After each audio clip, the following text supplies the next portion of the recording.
Hello po, Mr. JCL po pala ulit. Tara po't pag-usapan natin yung bagong episode ng Tambalang Kalingap Edu at Biancy. At ito ngay kasama sila sa Albay at kasama ang team Kalingap.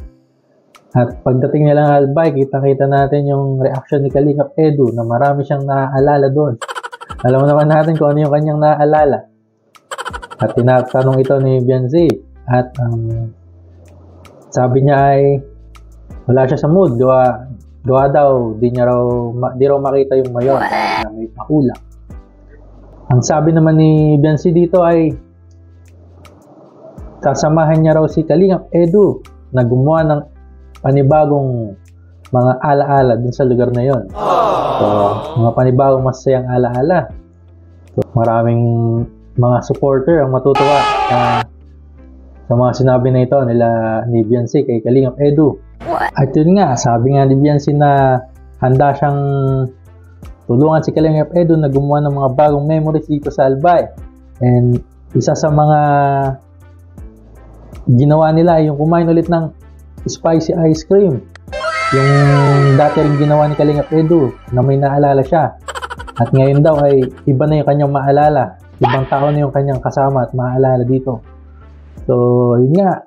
Marami talagang naaalala si Kalingap Edu dito sa lugar na to. Yun nga, na-enjoy talaga ng Tambalang EDC ang Albay. Dahil marami silang nagawa. Hindi lang ang EDC at Team Kalingap. At yun nga, sumakay din sila ng mga ATV.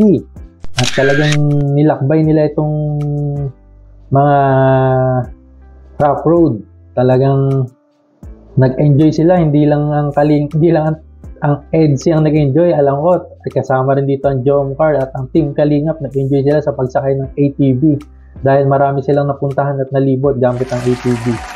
And ayun nga, alam naman natin bakit sila nandito sa Albay dahil kumuha nga ng passport at kasama na rin yung kanilang gala dito. So, abangan natin ang mga susunod pang episode ng Team EDC. Talagang kaabang-abang to sa mga manonood at sa mga taga-suporta ng Tambalang Kalingap Edu at Biancy. So, kailan niya kaya sisimulan ang bahay ni Biancy? Tignan natin kung kailan to sisimulan. Abangan natin sa mga susunod pang episode. So, yun lang po. Kung di ka pa po nakapag-subscribe sa aking channel, mag-subscribe ka na para updated ka sa mga susunod ko pang i-upload. Yun lang po. Thank you!